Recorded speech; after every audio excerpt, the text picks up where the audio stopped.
Top three productivity habits. Probably number one is don't force myself to be productive. So by that I mean my setting aside time to sit down and be productive doesn't work for me. It has to come naturally. It has to come because I'm a creative person, and a lot of what I do has to do with writing or inventing or something that's not rote in terms of some mechanical performance. I would rather be open to new ideas that flow into my head at any point in time rather than be beholden to a schedule that says, okay, Mark, you're going to write from 8:30 in the morning until 11:30 and then break. Number two, and part of that first concept is I like to have time alone where I'm working out. Whether it's in the old days, I wrote everything I wrote on the run. So I wrote my best books, my best articles, and my best speeches while I was running alone.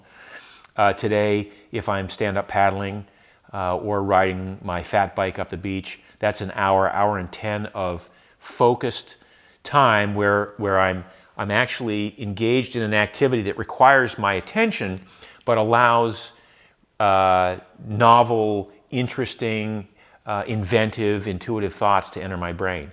And so I find that I get some of my best work done in those moments when I'm working out. We would call it productive leisure.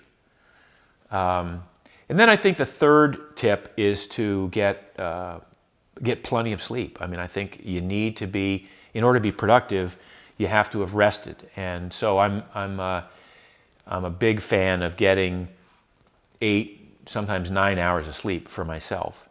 And with that, I do have a schedule that I like to adhere to, plus or minus. I mean, I go to bed between 9:30 and 11. I wake up usually right around 7:07, regardless of when I went to bed. The room is dark, blackout curtains if I have them. I use a chili pad to keep my bed surface cold. If I don't have a chili pad, if I'm in a hotel, I keep the room at 68.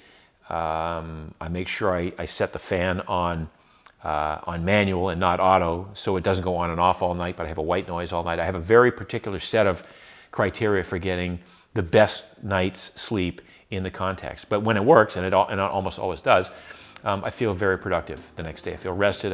I feel ready to receive the aha moments that are going to happen.